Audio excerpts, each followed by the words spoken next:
Picture this: a torch-lit corridor deep beneath the Vatican, where silence hangs thick as incense. Stone walls that have witnessed centuries of whispered confessions now guard something far more dangerous than sin. Behind locked doors marked with papal seals lie documents so explosive they could rewrite the foundation of Western civilization itself. The Knights Templar files. 900 years after their brutal suppression, the Vatican still refuses to release the complete truth about what really happened to the most powerful military order in medieval Europe. You've heard fragments of the story: warriors of the cross, guardians of pilgrims, builders of Gothic cathedrals that still pierce the sky today.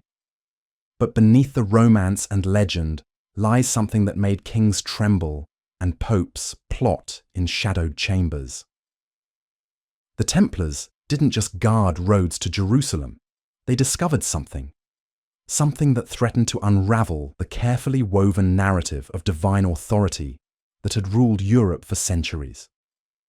The year was 1307. Friday, the 13th of October.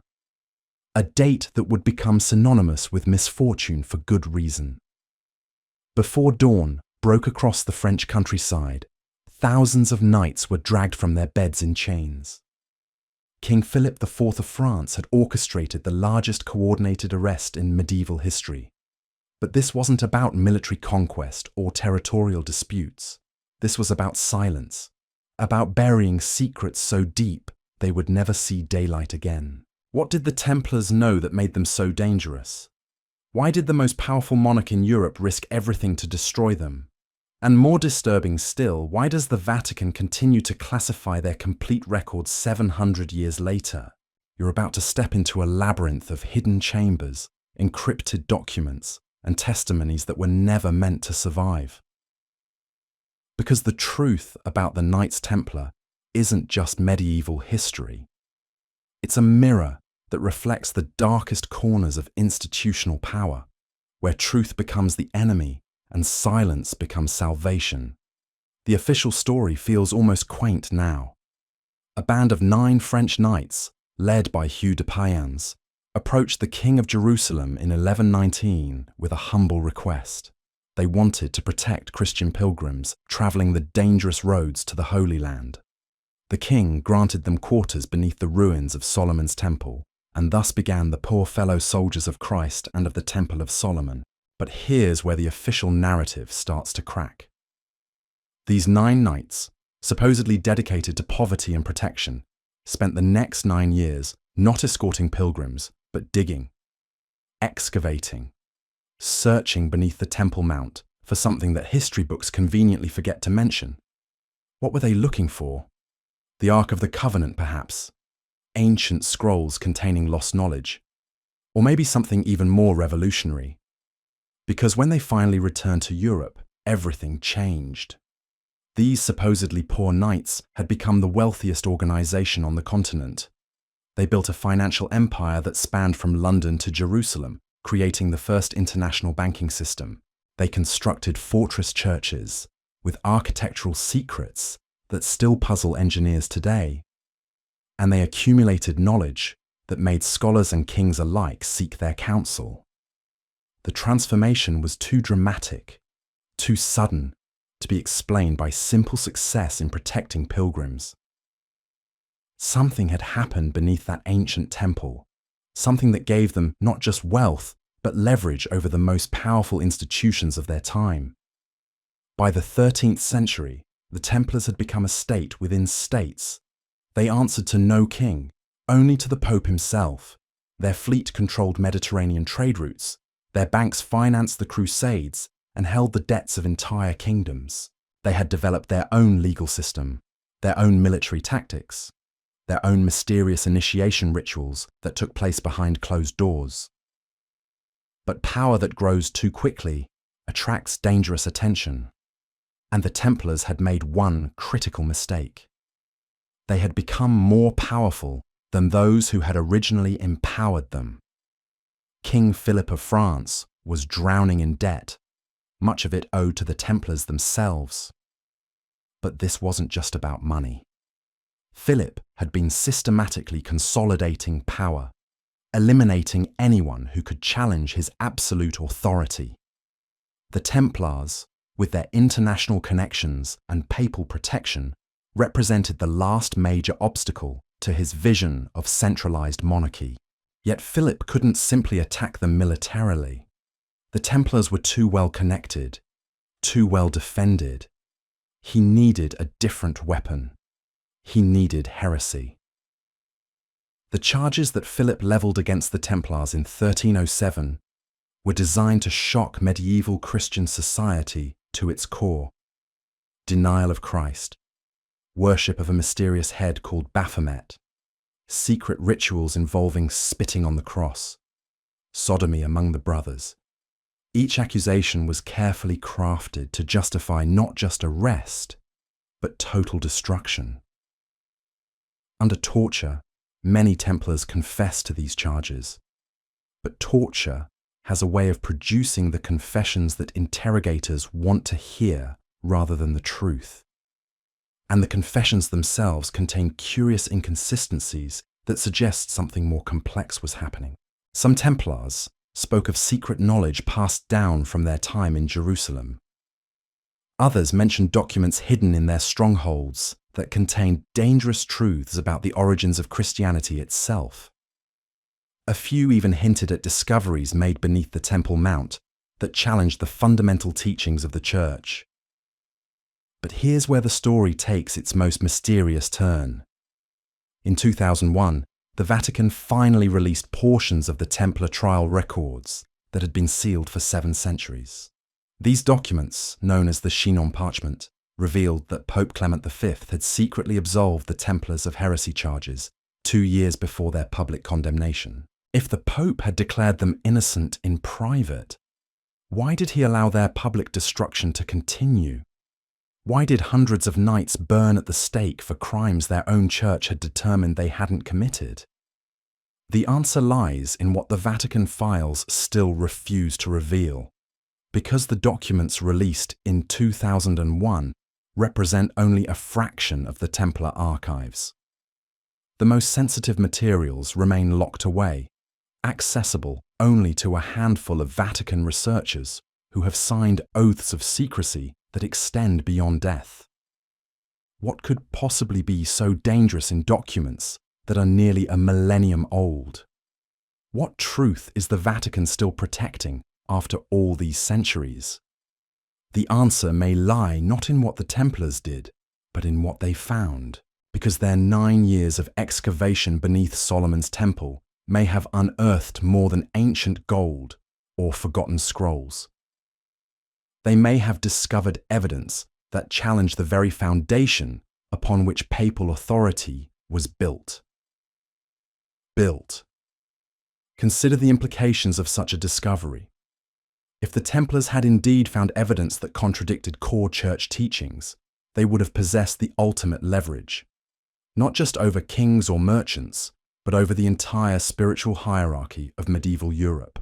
The power to question papal infallibility, the ability to challenge doctrines that had shaped civilization for centuries. This explains why the charges against them were so specifically designed to destroy their credibility. You can't simply execute knights for finding inconvenient historical evidence, but you can brand them as devil worshippers, heretics who corrupted the very faith they were sworn to protect. The accusations weren't just legal weapons. They were sophisticated propaganda designed to ensure that anything the Templars claimed would be dismissed as the ravings of madmen and blasphemers. The mystery deepens when you examine what happened to their vast treasure. When Philip's soldiers raided Templar strongholds across France, they expected to find vaults overflowing with gold and silver. Instead, they found nearly empty chambers. The Templars had somehow moved their most valuable possessions before the arrests began. But where? Some historians believe the treasure was shipped to Scotland, beyond the reach of papal authority. Others point to Portugal, where the Templars simply reformed under a new name. But what if the most valuable Templar treasure wasn't gold at all? What if it was knowledge?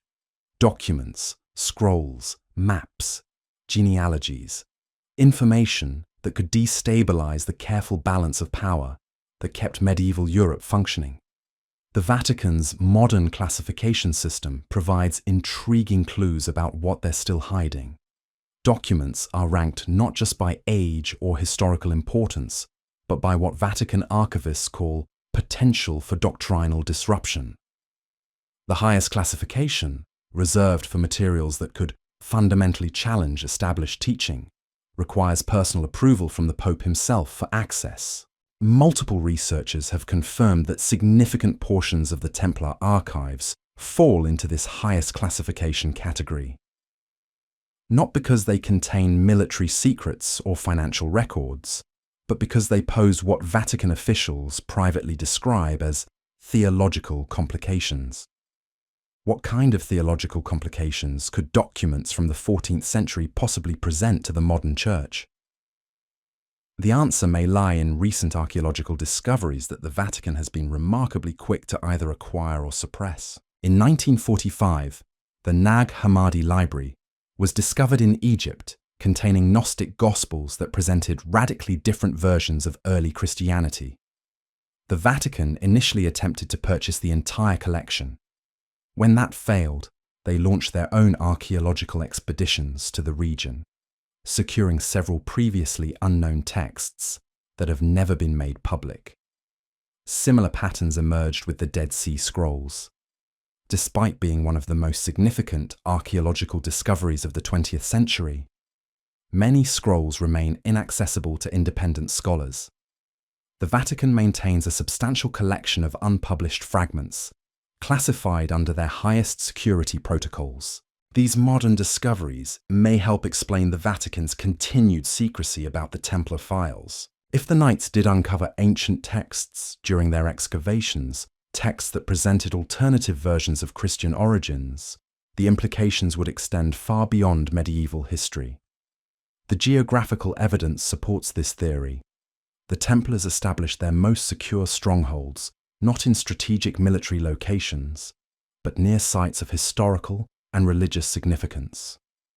Rosslyn Chapel in Scotland, built by Templar descendants, contains architectural elements that don't appear in any other medieval Christian structure. Carvings that seem to reference pre-Christian traditions, alongside symbols that match descriptions found in suppressed Gnostic texts.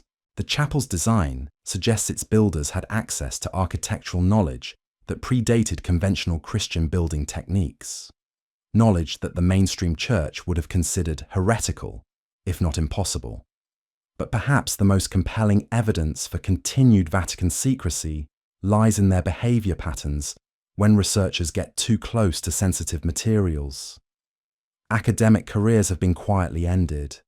Research grants mysteriously withdrawn. Scholars who published preliminary findings about Templar connections to alternative Christian traditions have found themselves unable to access Vatican archives for subsequent research. Dr. Barbara Frahl, who led the team that analysed the released Chinon parchment, has publicly stated that she was granted access to only a small portion of the relevant documents. When she requested permission to examine additional materials, she was told that certain files were not yet ready for scholarly review, despite being over 700 years old. The Vatican's own statements reveal more than they intend. Cardinal José Saraiva Martins, former head of the Congregation for the Causes of Saints, once remarked that some historical documents serve the Church better through preservation than publication. He specifically mentioned the Templar archives as an example of materials that required careful consideration of pastoral implications before release. What pastoral implications could medieval trial records possibly present unless they contain information that challenges current church teaching? The answer becomes clearer when you examine which specific documents remain classified. Financial records? Released. Military correspondence? Available to researchers. But anything related to Templar excavations beneath Solomon's Temple, their initiation rituals, or their theological beliefs remains locked away. The pattern suggests that the Vatican isn't protecting medieval history. They're protecting themselves from it. Because somewhere in those classified files, may lie evidence that the Knights Templar discovered truths that could still shake the foundations of institutional Christianity today. The truth about the Knights Templar remains buried beneath centuries of papal secrecy. Their classified files are testament to the power of hidden knowledge. 700 years later, the Vatican still guards these documents because some discoveries are too dangerous to reveal. Whatever the Templars found beneath Solomon's temple changed everything, and the Church continues to protect that secret, understanding that truth can be more destructive than any sword.